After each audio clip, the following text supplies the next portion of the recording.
So let's say you say, I am going to just be fully present to myself, and I am going to be on the same page as myself and aware of what's going on inside me. And so you do that. You start to journal a bit. And then what you realize, though, is I don't like what I'm having to live with. There's a lot of painful emotions, there's a lot of negative thinking. And it's not comfortable, and I don't know how to resolve it. And so your brain subconsciously says, well, let's shut her down. Let's disconnect from ourselves so that we don't feel anything. And what you need to understand about this, if you've been going through it, is this happens subconsciously. And that's what makes it so dangerous for people in recovery, is that this disconnection can be happening without them even realizing it. And sometimes they don't begin to realize it until it's too late. And so that's why I want to talk about it, because to me, not being aware of what's going on inside of you is one of the most dangerous things for a person with trauma and recovery. So why do people from complex trauma disconnect from themselves so easily? And I think there's two reasons for it. First of all, it happened in early childhood if you weren't able to connect with your parents. You tried to form a bond, you tried to attach, you tried to talk about stuff, and you got laughed at, you got put down. And so what happened in all of that as you were neglected or abused is that you began to say, if my parents don't want to connect with me, I must be a really bad person. So I don't want to connect with myself. Because to connect with myself would be torture. It would be connecting to somebody that I'm starting to hate. And so because of that, the brain at an early age for most people begins to say, connecting with self is a terrible thing because I need to get away from self because nobody else likes self, and now I don't even like myself.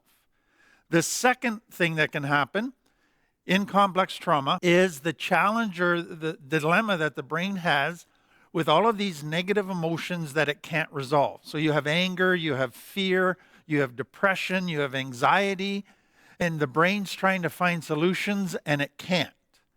And so at some point, the brain says, I can't continue to live with all of these unresolved negative emotions, since that's what I'm living with 99% of the time. The only way I know how to resolve these painful emotions is to shut down, to disconnect from my emotional world, to stop feeling, to harden myself so I don't feel anymore. And that's what makes drugs and alcohol so attractive for people with complex trauma.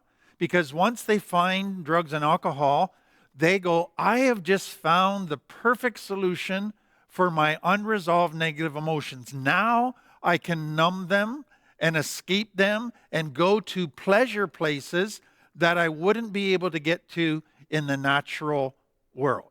And so drugs and alcohol become the main way of numbing and avoiding, of escaping all of these negative unresolved emotions. So what is the result of disconnecting? Because a lot of people will say to me, what's the big deal? I don't care. I disconnect. I like it that way. I don't think it causes me any problems. So let me give you some of the problems that come out of disconnecting.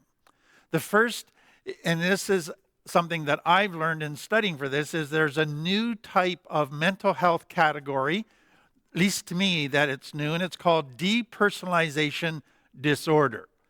And some psychologists consider it to be the third most common disorder in our world today outside of depression and anxiety. So they would say depression and anxiety are the most common and the most devastating, and then DPD, depersonalization disorder.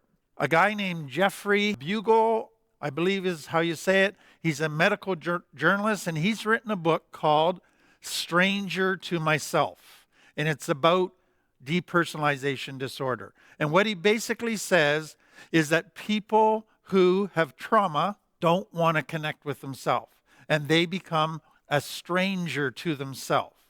And I'd say probably one of the most common statements that I hear clients say to me is, I don't know who I am. And that's what we mean by depersonalization.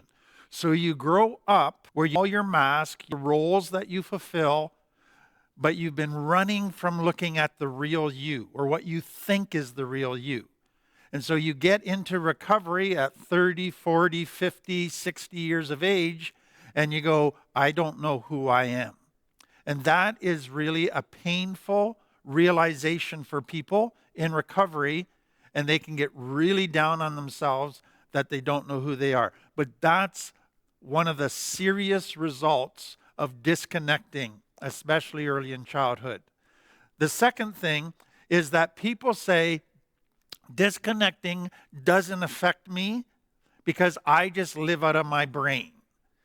The reality is that even though you're not feeling your emotions, if you have complex trauma, your limbic brain is still running the show, and that's your emotion center.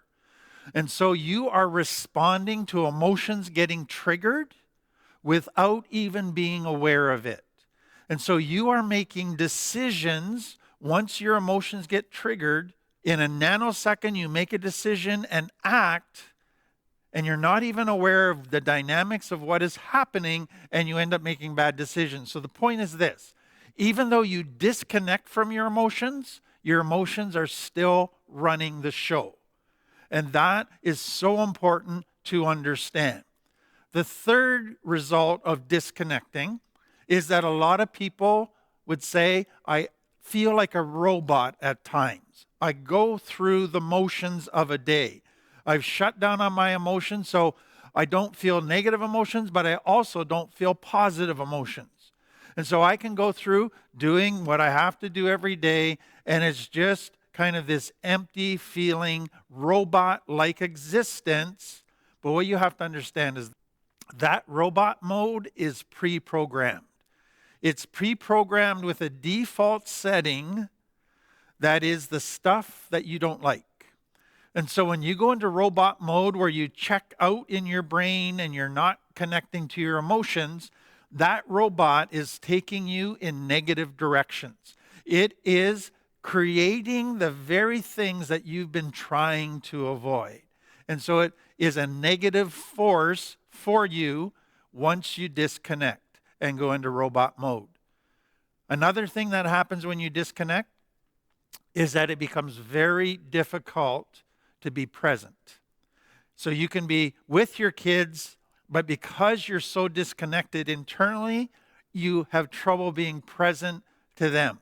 And so you send the message to your children that they're not worth connecting to because you're not present to them. And that starts the shame stuff that you have experienced all of your life. So let me take that a little bit further. What are some of the things the brain does, and again, often subconsciously, to disconnect? So you might see, I'm going to go through a long list, you might see that they started for you early in your life. So what did the brain begin to do as methods to help you disconnect? So the obvious one for many people is the best way for them to connect is just be busy in distractions. Because if you're constantly doing stuff, constantly playing video games, constantly tidying up, then you don't have to be present to yourself and feel anything. The second one for some people is they have just become highly analytical. They live in their head, always analyzing problems. Now, their brain is saying that makes them healthy. That's what they think is the truth about themselves, but really it's a way of avoiding feeling.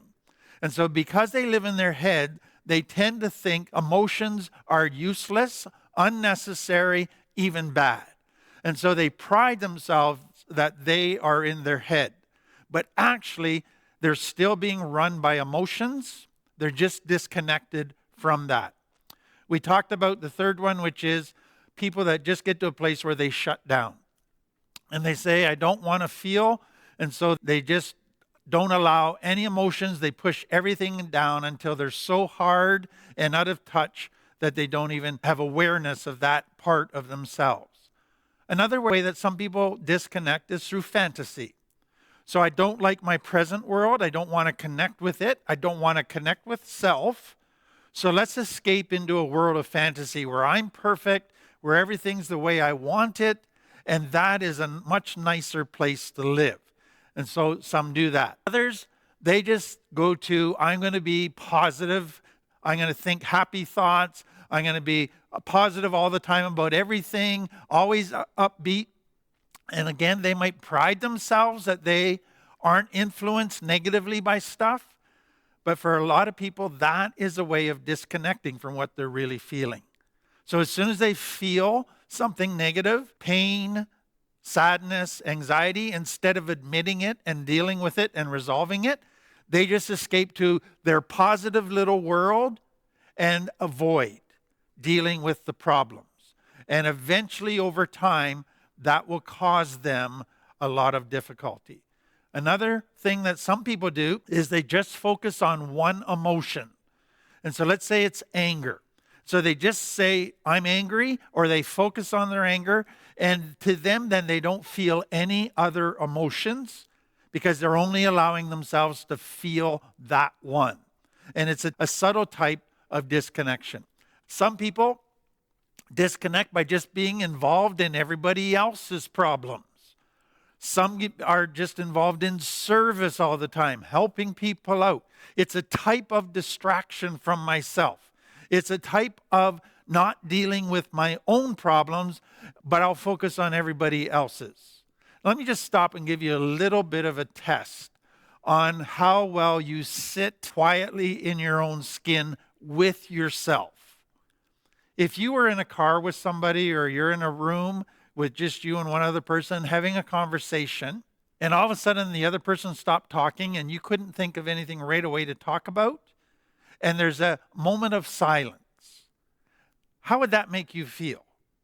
And if that moment of silence went on for 10, 15 seconds, and the other person still isn't starting to talk, how many of you would just have to blurt out something to try and get a conversation going because you can't stand silence?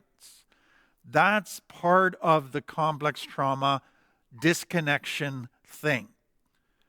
Another type of disconnection is to just focus on your external world, your body, your diet, your healthy eating, your exercise. So you're always wrapped up and you think you're working on yourself, but you're only working on the external parts of yourself. And it's a way of disconnecting from the internal parts of themselves. And then in the most extreme cases of trauma, the brain has to go to extreme measures to try and protect somebody who is being traumatized, either brutally sexually abused.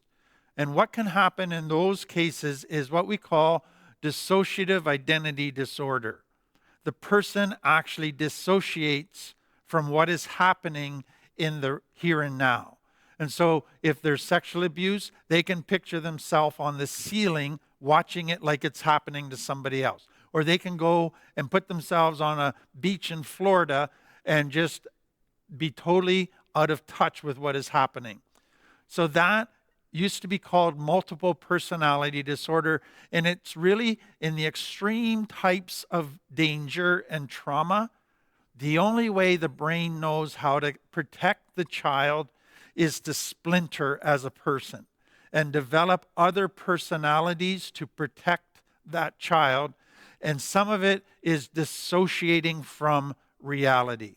So those are all kinds of different ways that the brain tries to disconnect from living with self that it doesn't like and doesn't want to spend time with. Now let's move to today. You could be going in your recovery and you're connected to yourself, you're self-aware, you're doing stuff every day where you're taking an emotional inventory, a spiritual inventory, and checking out your relationships, and you're really conscientiously staying connected. And you're finding a lot of benefits comes from that because you're noticing different trends and gaining new insights into yourself. But what you need to be aware of is that something can happen and can trigger your brain to disconnect without you even realizing it. So what are the things that would trigger your brain starting to disconnect today? Number one, extra busyness. So if your life all of a sudden goes from just a quiet routine to all kinds of commotion, all kinds of activity, drama happening because your kids are around, because you got to take care of all these extra needs for them, all of a sudden you can find yourself disconnecting without even realizing it. And so extra drama and commotion triggers it.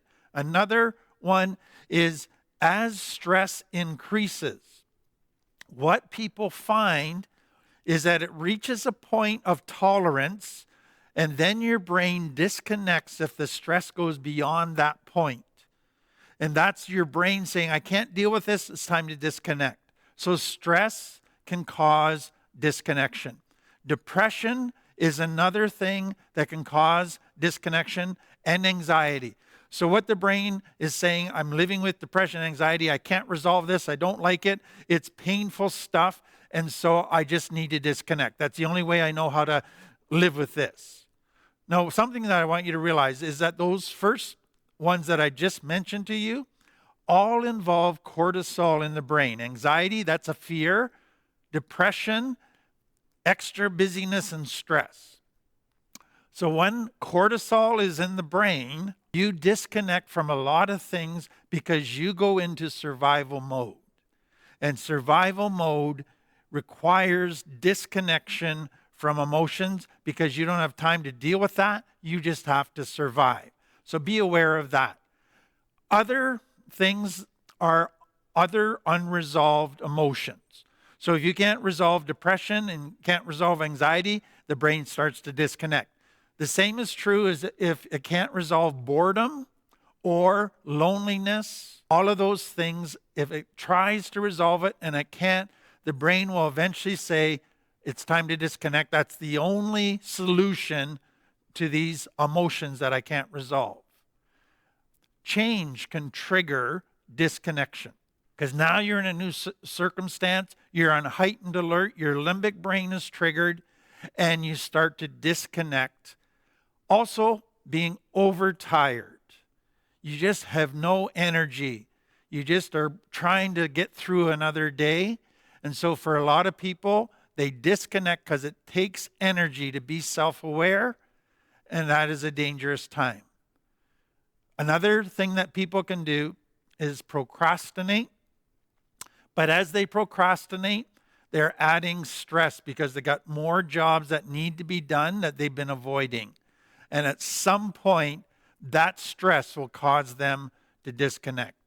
One other thing that causes people to disconnect or triggers it, certain anniversaries, certain people, certain events, certain places, geographical places. So you could go to a place and without even being aware of it, it could trigger a memory of something that happened there many years ago that was traumatic.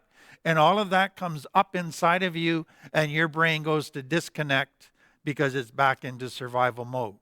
So those are some of the most common triggers of disconnection today. So knowing that, we still don't quite have enough information. What are early indicators that I am disconnecting? Because it happens subconsciously. What can I learn about myself so I can catch disconnection sooner than I have before?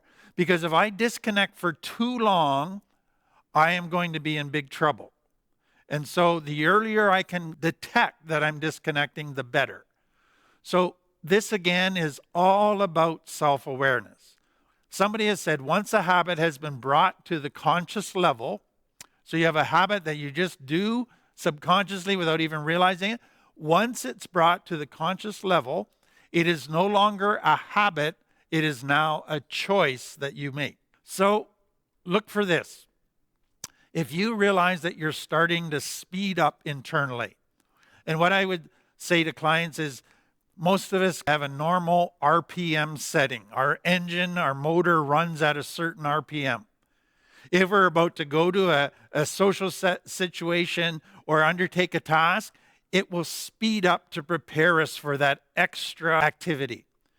And so what can happen for a lot of people is if they start speeding up and catch it, they go, why am I speeding up? And then they realize, oh, I got some stress happening here, and they realize they're starting to disconnect. So be aware of speeding up both adrenaline in your thinking and in your activity and in your emotional world, getting more charged up. Very important. Next one. Be aware of times where you are sliding into being a robot. So if all of a sudden in a day you realize that you are just going through the motions, you're not even consciously thinking about what you're doing, that could be a warning sign that you're disconnecting.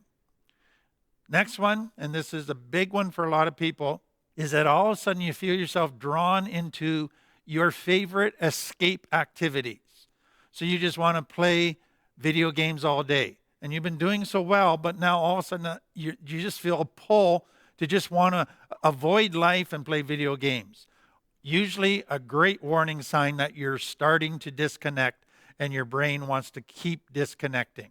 If you're disconnecting, you will also probably feel internal resistance whenever you need to fulfill a responsibility. So you need to phone somebody. You need to go and do something that you promised to do. And all of a sudden, on that day, you just resist. You don't want to do that. Often a sign that you're disconnecting, both from yourself and from people. Another thing that you can look for is just keep emotions that might happen. So you might wake up one morning and realize, I'm totally out of touch with my emotions. I just know that I'm feeling sadness and anger. And that's all I'm aware of. I need to stop because I'm disconnecting from my emotions. I need to stop and reconnect. Some people realize all of a sudden they're just emotionally numb. They just don't feel anything, whereas others, they realize that they just cry at the drop of a hat. They're watching a commercial on TV and all of a sudden they're bawling. Now, this could be disconnection. It could be other things as well. But if all of a sudden you're finding you're crying at the drop of a hat, it's a warning that you need to stop and figure out what's going on if that's not your normal. And then you'll find that you don't regulate your emotions well. So all of a sudden you are getting your anger triggered, and in a nanosecond you're going from 0 to 100. And that doesn't normally happen. And so all of a sudden you're realizing I'm not regulating my emotions well, I'm disconnecting. Another one for some people is they start eating more. Emotional eating mindlessly. And that can be a warning sign that they are disconnecting. So that is important to understand. Another one, if you're disconnecting, most people will feel a certain amount of discontent. They feel antsy. They feel unsettled. They can't just relax. With that, for many people, they just all of a sudden notice they're more irritable, more edgy, crabby, even a bit depressed. All of those things could be signs of disconnection. Or you could go to the other extreme and you're just totally out of touch with how you feel. You don't even know what your mood is. You're just out of touch. Others just check out. They're in a group, they get bored, they're checking out, and that can lead people to go back to addictive behaviors. The final one that some people will have as an early warning sign is they start to realize that they're disconnecting from others. And that can be a sign that you're also disconnecting from yourself. So those are very important things. And I hope you realize that for most people in recovery, if they start disconnecting, many will relapse within a day or two. If they've been in recovery for a while, they might last for a week or two, but the longer they stay disconnected, the greater the danger is for them. And so this is such an important thing to stay connected. So how do we do that? What are tools that will enable me to connect and stay connected? So we're going to just focus on connecting with yourself, because that's where all of this starts. And so there's an element where you have to deal with your shame, because shame says, I don't like myself. The reason I was abandoned or neglected or abused by others because I think I'm unlovable. And so I've been running from myself all my life. And so you have to begin to say, I got to work on that and heal my shame because I know I have value and I know that I am worth something. So you begin dealing with shame. So the goal is to develop a relationship with yourself. That's what connecting is all about, becoming your own friend. So what I'd encourage is that you begin to set aside some time every day where you can be with yourself quietly. And that can go for 5 minutes, 15 minutes, an hour, but you begin to build a relationship with yourself. Now, some of you with small children might not be able to do that. The only way that you can have a relationship with yourself might be when you go to bed at night and you finally are in quiet. And so that is a big thing for you. But once you have that quiet time, take some time to pray. Take some time to just meditate on something that you've learned or something that's important for you to be reminded of. Take some time to just connect and take an inventory of what you're feeling, what was tough about today, what was good about today. Be grateful, and then begin to get in touch with what do I really have a passion for?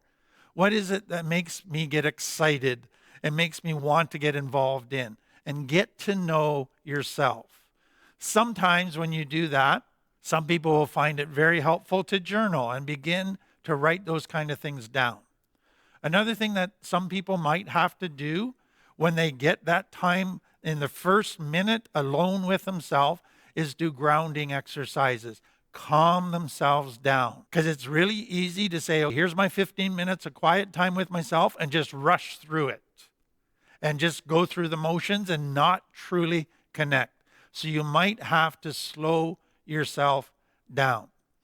Something else that might help you is to have somebody in your life that you can talk to about what you're learning about yourself and get their opinion and insights about what they know to be true about you. And those can be very helpful things. So let me end by reading you a quote.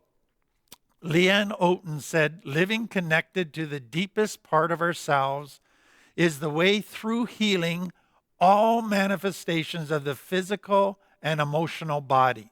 It is how we experience deeper, more meaningful connection with others and learn how to take care of our own needs moment to moment.